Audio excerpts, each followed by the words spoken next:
ಇವತ್ತು ಕೇವಲ ಒಂದೇ ಒಂದು ಕಪ್ ರವಾನ ಬಳಸಿ 1 kg ಆಗುವಷ್ಟು ಹಲ್ವಾನ ಯಾವ ರೀತಿ ಮಾಡೋದು ಅಂತ ತೋರಿಸ್ತಿದ್ದೀನಿ. ಎಷ್ಟು ಸರಿಯಾಗಿ ಬರುತ್ತೆ ಅಂದರೆ ಬೆಣ್ಣೆ ಥರ ಬರುತ್ತೆ. ಇದನ್ನು ನಾನು ಸುಮಾರು ಸಲ ಟ್ರೈ ಮಾಡಿ ನೋಡಿದ್ದ. ಇವಾಗ ನಾನು ಪರ್ಫೆಕ್ಟಾಗಿ ಈ ವಿಡಿಯೋದಲ್ಲಿ ನಿಮಗೆ ಮಾಡಿ ತೋರಿಸ್ತೀನಿ. ನೋಡಿ ಎಷ್ಟು ಸರಿಯಾಗಿ ಬಂದಿದೆ ಅಂದರೆ ನೀವು ಒಂದು ಸಲ ಟ್ರೈ ಮಾಡಿ ನೋಡಲೇಬೇಕು. ಯಾಕಂದರೆ ಅಷ್ಟೊಂದು ರುಚಿಯಾಗಿ ಬರುತ್ತೆ, ಅಷ್ಟು ಸಾಫ್ಟಾಗಿ ಬಂದಿದೆ. ಸೊ ಬನ್ನಿ ಇವಾಗ ಶುರು ಮಾಡೋಣ. ನೋಡಿ ಮೊದಲಿಗೆ ನಾನಿಲ್ಲಿ ಸುಮಾರು ಒಂದು 3 ಕಪ್ ಆಗುವಷ್ಟು ನಾನಿಲ್ಲಿ ನೀರು ಹಾಕ್ಕೊತಿದ್ದೀನಿ. ಅಂದರೆ ಎಲ್ಲನೂ ಇದೇ ಕಪ್ಪಲ್ಲಿ ನಾನು ಮುಂದೆ ಸಾಮಗ್ರಿ ತೊಗೊತೀನಿ. ಹೀಗಾಗಿ ಒಂದು 3 ಕಪ್ ಆಗುವಷ್ಟು ನೀರು ಹಾಕ್ಕೊಂಡಿನಿ. ಇವಾಗ ನೀರಾಗಿ ಕುದಿ ಬರಬೇಕು, ಅಲ್ಲಿ ತನಕ ವೇಟ್ ಮಾಡಿ. ಫುಲ್ ಕುದಿ ಬರಬೇಕು.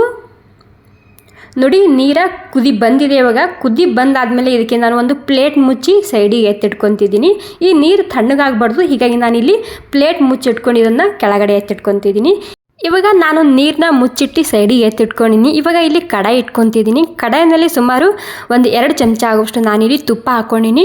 ಇವಾಗ ಸ್ವಲ್ಪ ನಾನಿಲ್ಲಿ ಡ್ರೈ ಫ್ರೂಟ್ಸ್ ತೊಗೊಂಡಿದ್ದೀನಿ. ಕಾಜು, ಬಾದಾಮ ಮತ್ತು ಕಿಸ್ಮಿಸ್ ತೊಗೊಂಡಿದ್ದೀನಿ. ನಿಮಗೆ ಎಷ್ಟು ಬೇಕು ಅಷ್ಟು ನೀವಿಲ್ಲಿ ಡ್ರೈ ಫ್ರೂಟ್ಸ್ನ ಹಾಕ್ಕೋಬೋದು.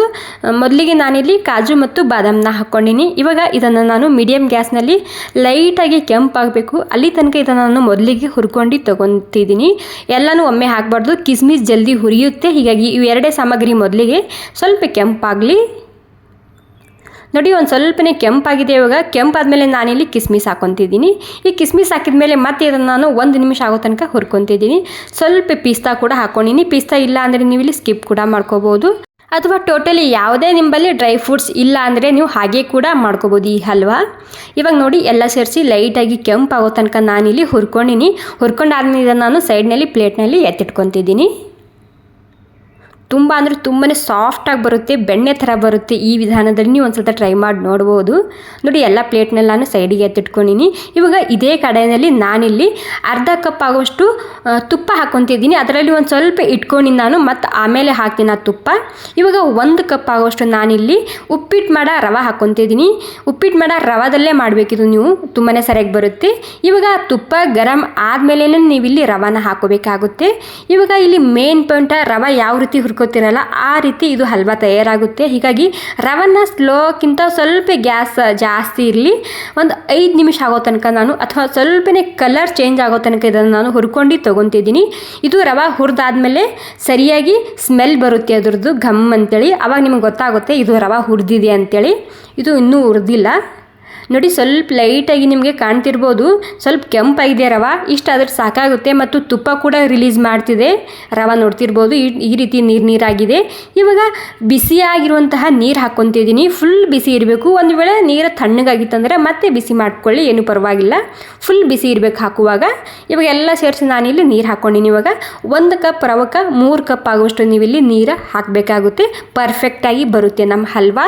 ಇವಾಗ ಎಲ್ಲ ಸೇರಿಸಿ ಮಿಕ್ಸ್ ಮಾಡ್ಕೊಂಡು ಇದಕ್ಕೆ ಒಂದು 2 3 ನಿಮಿಷ ಸ್ಲೋ ಗ್ಯಾಸ್ನಲ್ಲಿ ಮುಚ್ಚಿಡ್ತಿದ್ದೀನಿ. ಸ್ಲೋ ಗ್ಯಾಸೇ ಇರಬೇಕು. ನೋಡಿ ಸ್ಲೋ ಗ್ಯಾಸ್ನಲ್ಲಿ ಒಂದು 3 ನಿಮಿಷ ಆಗೋ ತನಕ ನಾನು ಮುಚ್ಚಿಟ್ಟಿದ್ದ ನೀರೆಲ್ಲ ಖಾಲಿಯಾಗಿದೆ. ನೋಡ್ತಿರ್ಬೋದು ಎಷ್ಟು ಸಾಫ್ಟಾಗಿ ಬಂದಿದೆ ಅಂತೇಳಿ. ಓಕೆ ನೋಡಿ ಎಲ್ಲ ಸೇರಿಸಿ ಒಂದು ಸ್ವಲ್ಪ ಮಿಕ್ಸ್ ಮಾಡ್ಕೊಂಡು ತೊಗೊತಿದ್ದೀನಿ. 3 ನಿಮಿಷದಲ್ಲೇ ಇದೆಲ್ಲ ನೀರು ಹೀರ್ಕೊಳ್ಳುತ್ತೆ ರವೆ. ಓಕೆ ನೋಡಿ ಇವಾಗ ಇದರಲ್ಲಿ ನಾನು ಬಾಕಿದು ಸ್ವಲ್ಪ ತುಪ್ಪ ಇಟ್ಟಿದ್ದಲ್ಲ ಮೊದಲಿಗೆ, ಅದನ್ನು ಇಲ್ಲಿ ಸೇರಿಸ್ತಿದ್ದೀನಿ. ಮತ್ತು 1 ಕಪ್ ಆಗುವಷ್ಟು ನಾನಿಲ್ಲಿ ಸಕ್ಕರೆ ಹಾಕ್ಕೊತಿದ್ದೀನಿ. ನಿಮಗೆ ಸ್ವೀಟ್ ಜಾಸ್ತಿ ಇಷ್ಟ ಇತ್ತಂದರೆ ನೀವಿಲ್ಲಿ 1.5 ಕಪ್ ಆಗುವಷ್ಟು ಹಾಕೋಬೋದು. ಒಂದು ಸ್ವಲ್ಪ ಇಲೈಚಿ ಪೌಡರ್ ಹಾಕ್ಕೊತಿದ್ದೀನಿ. ಇವಾಗ ಎಲ್ಲ ಸೇರಿಸಿ ಮತ್ತೆ ಇದನ್ನು ನಾನು ಒಂದು ಸ್ವಲ್ಪ ಮಿಕ್ಸ್ ಮಾಡ್ಕೊಂಡು ತೊಗೊತಿದ್ದೀನಿ. ಇವಾಗ ಸಕ್ಕರೆ ಹಾಕಿದ ಮೇಲೆ ಮತ್ತೆ ಇದು ಹಲ್ವಾ ಸಾಫ್ಟ್ ಆಗುತ್ತೆ, ಪರವಾಗಿಲ್ಲ. ಮತ್ತೆ ಇವಾಗ ಸಕ್ಕರೆ ಮಿಕ್ಸ್ ಮಾಡ್ಕೊಂಡು ಒಂದು 2 ನಿಮಿಷ ಇದನ್ನು ನಾನು ಮುಚ್ಚಿ ಇಟ್ಕೊತಿದ್ದೀನಿ. ಇವಾಗ ಕೂಡ ನಾನು ಸ್ಲೋ ಗ್ಯಾಸೇ ಇಟ್ಕೊತಿದ್ದೀನಿ. ಇಲೈಚಿ ಪೌಡರ್ ಇಲ್ಲ ಅಂದರೆ ನೀವಿಲ್ಲಿ ಇಲೈಚಿನ ಕುಟ್ಟು ಹಾಕೋಬೋದು. ನೋಡಿ ಸಕ್ಕರೆ ಕರಗಿದೆ. ಒಂದು 2-3 ನಿಮಿಷ ನಾನು ಮುಚ್ಚಿಟ್ಟಿದ್ದ, ಜಾಸ್ತಿ ಏನಿಲ್ಲ. ಇವಾಗ ಇದರಲ್ಲಿ ನಾನು ಡ್ರೈ ಫ್ರೂಟ್ಸ್ ಹಾಕ್ಕೊತಿದ್ದೀನಿ. ಮತ್ತು 1 ಟೇಬಲ್ ಸ್ಪೂನ್ ಆಗೋಷ್ಟು ತುಪ್ಪ ಕೂಡ ನಾನಿಲ್ಲಿ ಹಾಕ್ಕೊತಿದ್ದೀನಿ. ಲಾಸ್ಟ್ನಲ್ಲಿ ತುಪ್ಪ ಯಾಕೆ ಹಾಕಬೇಕಂದ್ರೆ ಶೈನಿಂಗಾಗಿ ಬರುತ್ತೆ ನಮ್ಮ ಹಲ್ವಾ. ಹೀಗಾಗಿ ಸ್ವಲ್ಪ ತುಪ್ಪನ ನೀವು ಮೊದಲಿಗೆ ಕಮ್ಮಿ ಹಾಕ್ಕೊಳ್ಳಿ. ಮತ್ತು ಇದಕ್ಕೆ ಲಾಸ್ಟ್ ಕೊನೆಯಲ್ಲಿ ಈ ರೀತಿ ತುಪ್ಪ ಹಾಕಿದರೆ ನಮ್ಮ ಹಲ್ವಾ ಪರ್ಫೆಕ್ಟಾಗಿ ಬರುತ್ತೆ, ಶೈನಿಂಗಾಗಿ ಬರುತ್ತೆ ಮತ್ತು ತುಂಬಾ ಸಾಫ್ಟಾಗಿ ಬರುತ್ತೆ. ಇವಾಗ ನೋಡಿ ಎಲ್ಲ ಸೇರಿಸಿ ಮಿಕ್ಸ್ ಮಾಡ್ಕೊತಿದ್ದೀನಿ ತುಪ್ಪ ಮತ್ತು ಎಲ್ಲ ಡ್ರೈ ಫ್ರೂಟ್ಸ. ಎಷ್ಟು ಸಾಫ್ಟಾಗಿ ಬಂದಿದೆ ಅಂತ ನಿಮಗೆ ನೋಡಿದ್ರೆ ಗೊತ್ತಾಗ್ತಿರ್ಬೋದು. ಇವಾಗ ಮತ್ತೆ ಇದನ್ನು ನಾನು ಒಂದು 2 ನಿಮಿಷ ಹಾಗೇ ಸ್ಲೋ ಗ್ಯಾಸ್ನಲ್ಲಿ ಇದನ್ನು ಮುಚ್ಚಿಡ್ತಿದ್ದೀನಿ.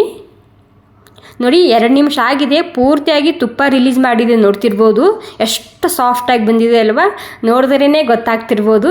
ತುಂಬಾ ಸುಲಭವಾಗಿ ಮಾಡುವಂತಹ ರೆಸಿಪಿ. ನಿಮಗೆ ಏನಾದರೂ ಸ್ವೀಟ್ ತಿನ್ನೋ ಆಸೆ ಆಗಿದ್ದರೆ ಈ ರೀತಿ ನೀವು ಒಂದು ಸ್ವಲ್ಪ ಹಲ್ವಾನ ಮಾಡಿ ನೋಡ್ಬೋದು. ತುಂಬಾ ಸಾಫ್ಟಾಗಿ ಬರುತ್ತೆ ಮತ್ತು ಎಷ್ಟು ತಿಂದರೂ ಭೀ ಸಾಕೇ ಆಗೋಲ್ಲ. ಮಕ್ಕಳಿಗಂತೂ ತುಂಬಾ ಇಷ್ಟ ಆಗುತ್ತೆ. ಸೊ ಫ್ರೆಂಡ್ಸ್, ಈ ರೆಸಿಪಿ ನಿಮಗೆ ಸ್ವಲ್ಪನಾದರೂ ಇಷ್ಟ ಆಗಿದ್ರೆ ಒಂದು ಲೈಕ್ ಮಾಡಿ, ಹಾಗೆ ನಿಮ್ಮ ಅಭಿಪ್ರಾಯ ನನಗೆ ಕಾಮೆಂಟ್ ಮೂಲಕ ತಿಳಿಸಿ. Okay, thank you.